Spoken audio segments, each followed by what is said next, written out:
Hai Sobat Komsos, selamat berjumpa kembali dalam program Komsos kita Orsik, obrolan seputar iman Katolik bersama dengan saya Flavia Triska Pasaribu. Nah Sobat Komsos, untuk episode kali ini kita akan membahas mengenai Injil pada hari Minggu biasa ke-27.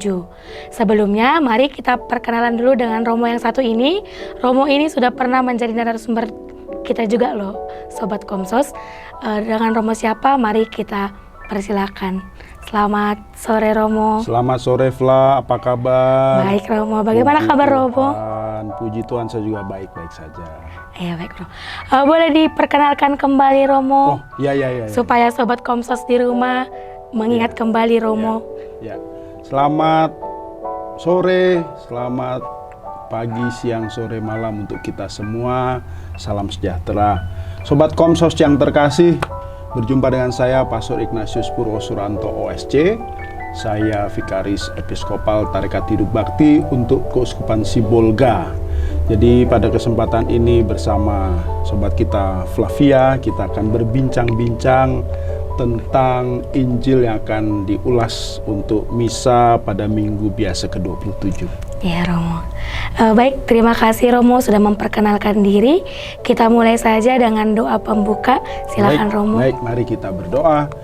Dalam nama Bapa dan Putra dan Roh Kudus. Amin. Allah Bapa yang Maha Murah, kami mengucap syukur kehadirat-Mu atas segala berkat, kasih karunia dan penyertaan yang telah Kau limpahkan kepada kami semua.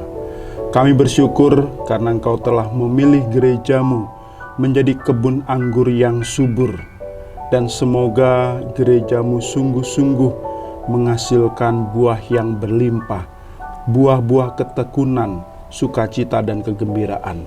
Dan semoga umat Allah yang berhimpun di dalam gereja-Mu sungguh merasakan kasih-Mu melalui Yesus Kristus Putra-Mu yang hidup dan berkuasa kini dan sepanjang masa. Amin. Dalam nama Bapa dan Putra dan Roh Kudus. Amin. Baik, terima kasih Romo. Iya. Boleh dibacakan dulu Injil hari Minggu biasa ke-27 ini Romo? Oh boleh. Kira-kira isinya tentang ya, apa? Begitu. Mari kita dengan khidmat mendengarkan Injil yang akan saya kutip dari Injil Matius ini. Tuhan bersamamu. Dan bersama Romo. Inilah Injil suci menurut Matius. Dimuliakanlah Tuhan. Sekali peristiwa, berkatalah Yesus kepada imam-imam kepala dan tua-tua bangsa Yahudi. Dengarkanlah perumpamaan ini. Adalah seorang tuan tanah membuka kebun anggur dan menanam anggur dan menanam pagar di sekelilingnya. Ia menggali lubang tempat memeras anggur dan mendirikan menara jaga di dalam kebun itu. Kemudian ia menyewakan kebun itu kepada penggarap-penggarap, lalu ia berangkat ke negeri lain. Ketika hampir tiba musim petik, ia menyuruh hamba-hambanya kepada penggarap-penggarap itu untuk menerima hasil yang menjadi bagiannya. Tetapi para penggarap menangkap hamba-hamba itu, yang seorang mereka pukuli, yang lain mereka bunuh, dan yang lain lagi mereka lempari dengan batu. Kemudian tuan itu menyuruh pula hamba-hamba yang lain, lebih banyak dari yang pertama. Tetapi mereka pun diperlakukan sama seperti kawan-kawan mereka. Akhirnya tuan itu menyuruh anaknya kepada mereka, pikirnya, anakku pasti mereka segani. Tetapi ketika para penggarap melihat anak itu, mereka berkata seorang kepada yang lain, ia adalah ahli waris, mari kita bunuh dia, supaya warisannya menjadi milik kita. Maka mereka menangkap dia dan melemparkannya keluar kebun anggur itu, lalu membunuhnya. Maka apabila tuan kebun anggur itu datang, apakah yang akan dilakukannya dengan penggarap-penggarap itu? Kata imam-imam kepala dan tua-tua bangsa Yahudi kepada Yesus, Ia akan membinasakan orang-orang jahat itu, dan kebun anggur itu akan Ia sewakan kepada penggarap-penggarap lain yang akan menyerahkan hasil kepadanya pada waktunya. Kata Yesus kepada mereka, belum pernahkah kamu baca dalam kitab suci, batu yang dibuang oleh tukang-tukang bangunan telah menjadi batu penjuru. Hal itu terjadi dari pihak Tuhan, suatu perbuatan ajaib di mata kita. Sebab itu aku berkata kepadamu, kerajaan Allah akan diambil daripadamu dan akan diberikan kepada suatu bangsa yang akan menghasilkan buah kerajaan itu. Demikianlah sabda Tuhan. Terpujilah Kristus. Ya Romo, Injil minggu ini Romo itu menceritakan mengenai perumpamaan ya Romo ya, tentang betul, pemilik kebun anggur. Ya. Nah, apa sebenarnya yang harus kita petik dari bacaan Injil minggu ini Romo untuk sobat-sobat Komsos di rumah? Ya, sobat Komsos yang terkasih, kalau tadi kita menyimak bacaan dari Injil Matius tentang kebun anggur ya yang disewakan kepada penggarap-penggarap. Sebenarnya tuan kebun anggur itu adalah Allah sendiri. Allah itu memberi kesempatan ya kepada para penggarap-penggarap itu untuk menggarap kebun anggur. Dan kebun anggur ini yang dimaksud oleh Yesus sebenarnya adalah bangsa Israel pada masa itu. Nah, masalahnya adalah bangsa Israel ini menjadi bangsa yang tegar tengkuk. Mereka bukan saja tidak menerima Yesus sebagai Mesias, tapi juga mereka akhirnya membunuh Yesus. Nah, dari sini kita bisa melihat bagaimana bangsa Israel pada masa lalu itu begitu luar biasa, tegar tengkuk, tidak menerima apa yang Tuhan Allah inginkan. Nah, gitu kira-kira, Flavia. Baik Romo. Tapi kan Romo, di akhir perikop Injil minggu ini itu dikatakan kerajaan Allah akan diambil daripadamu dan akan diberikan kepada suatu bangsa yang akan menghasilkan buah kerajaan itu. Nah, tadi kan Romo bilang itu kan tentang bangsa Israel. Iya. Nah, coba bisa dijelaskan Romo, kerajaan Allah yang dimaksudkan akan diberikan kepada bangsa itu apakah Israel itu juga atau bagaimana? Iya, karena dari Injil tadi kita melihat tegar tengkuknya bangsa Israel itu, akhirnya karya keselamatan Allah itu dialihkan kepada mereka yang sungguh-sungguh mau menerima Yesus, percaya kepada Yesus, dan menaruh harapan keselamatan kepada Yesus. Kepada siapa kebun anggur ini kemudian diberikan? Ya, tentunya saat ini kepada gereja. Mengapa?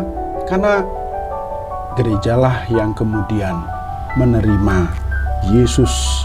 Kita semua menerima Yesus sebagai penyelamat, sebagai Mesias. Dan tugas yang diberikan Tuhan kepada gereja untuk mengantar umat Allah ini ya masuk kepada keselamatan sungguh-sungguh bisa terwujud sampai hari ini. Nah, gitu Flavia. Berarti bukan lagi bangsa Israel saja ya Romo, bukan hanya untuk bangsa Israel lagi. Iya. Sudah lebih meluas seperti itu ya Romo ya. Keselamatan itu diberikan ya oleh Allah sendiri bukan hanya kepada bangsa Israel, tetapi kepada mereka yang sungguh-sungguh mau mengimani Yesus, mau mengikuti Yesus dan bertekun bersama Yesus, menemukan jalan keselamatan bersama Yesus. Oh ya, baik. Begitu Sobat Komsos. Jadi karya keselamatan Allah itu tidak hanya untuk bangsa Israel, tetapi juga untuk kita semua umat beriman. Begitu ya Romo? Iya. Nah, kemudian Romo, dalam Injil minggu ini juga dikatakan bahwa batu yang dibuang oleh tukang-tukang bangunan telah menjadi batu penjuru. Hal itu terjadi dari pihak Tuhan, suatu perbuatan ajaib di mata kita. Maksudnya itu siapa yang menjadi batu itu Romo? Nah, batu penjuru saya katakan tadi, gerejalah yang menjadi batu penjuru. jadi batu sendi. Karena apa? Karena bangsa Israel menolak Yesus. Bangsa Israel menolak niat baik Allah untuk menyelamatkan bangsa Israel itu melalui Yesus. Bahkan sampai saat ini bangsa Israel, orang-orang Yahudi sana masih menanti-nantikan Mesias. Ya, masih menantikan siapa yang akan membawa mereka pada keselamatan. Ya, sedangkan kita di dalam gereja Katolik kita sudah yakin Yesus adalah Mesias, Putra Allah, dan dialah batu sendi, gerejalah batu sendi, batu penjuru, ya, yang dimana di dalamnya jemaat itu dibangun untuk semakin mengimani dan percaya kepada Yesus. Nah, begitu Flavia. Baik, Romo, terima kasih banyak Romo untuk penjelasannya, karena Injil Minggu ini mengenai perumpamaan. Jadi pasti banyak sobat-sobat Komsos mungkin bingung siapa itu kebun anggur, siapa pemiliknya, siapa yang mempekerjakannya, begitu ya Romo. Betul. Dari Injil Minggu ini Romo, apa kesimpulan yang dapat dipetik dan dapat dimaknai dalam hidup semua sobat Komsos dan umat beriman? Baik, Flavia, tadi kan sudah dijelaskan bahwa kebun anggur itu awalnya adalah bangsa Israel. Tapi kemudian bangsa Israel yang tegar tengkuk, bahkan menolak, menganiaya, membunuh ya hamba-hamba Tuhan yang lain.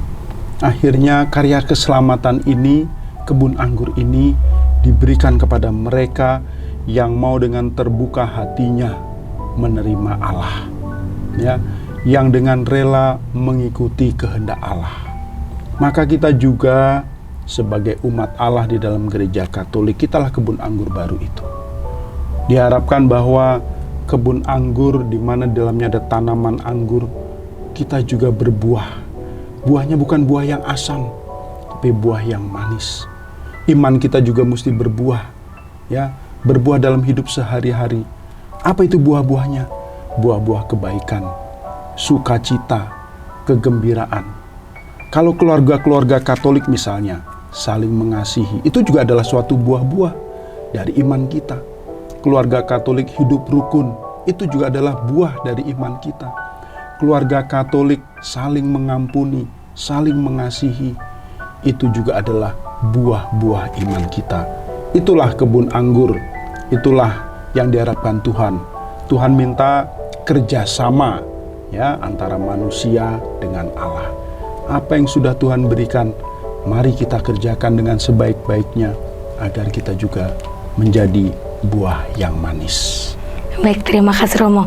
Satu lagi pertanyaan saya Romo, mungkin terdengar sedikit lucu, karena kalau kita lihat dari bacaan Injil kan ini mengisahkan tentang kebun anggur ya kan Romo. Mengapa perumpamaan itu diibaratkan kebun anggur dari sekian banyak kebun atau buah-buah seperti itu? Apa ada maknanya atau memang ada latar belakangnya seperti itu Romo? Pasti jelas bahwa secara biblis juga selalu dikatakan dalam Injil, ya, baik perjanjian lama atau perjanjian baru, kebun anggur itu pada masa lalu bahkan sampai sekarang itu adalah kebun yang paling istimewa.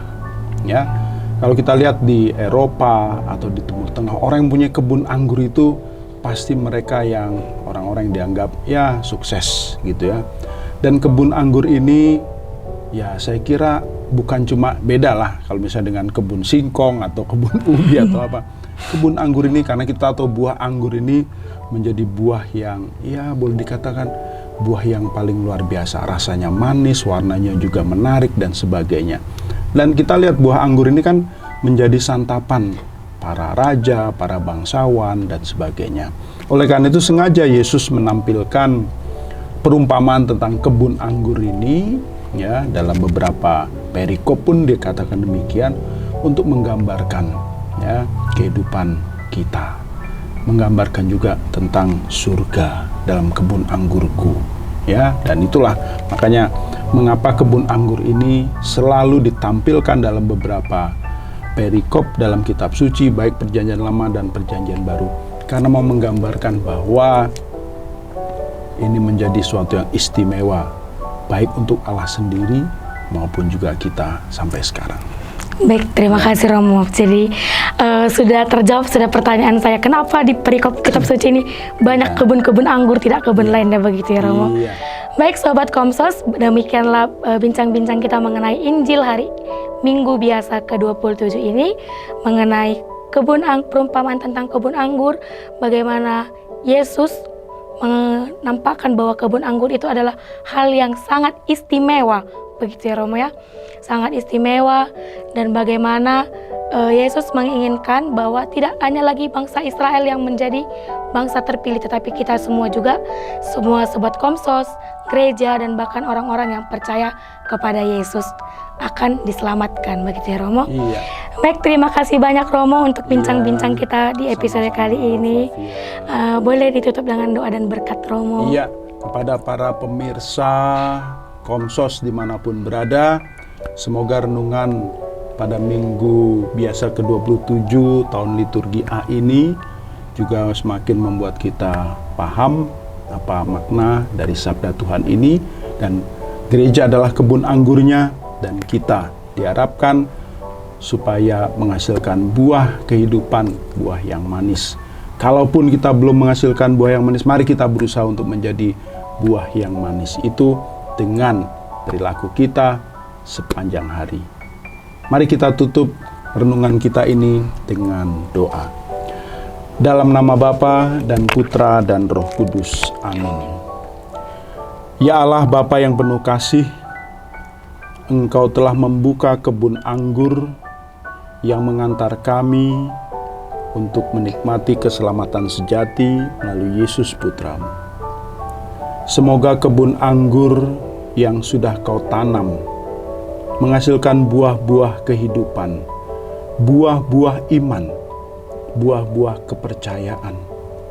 Dan semoga kami boleh menjadi penggarap-penggarap kebun anggur yang dengan tekun dan bekerja keras akhirnya juga menghasilkan buah-buah dan tanaman-tanaman yang tumbuh berkembang dengan baik.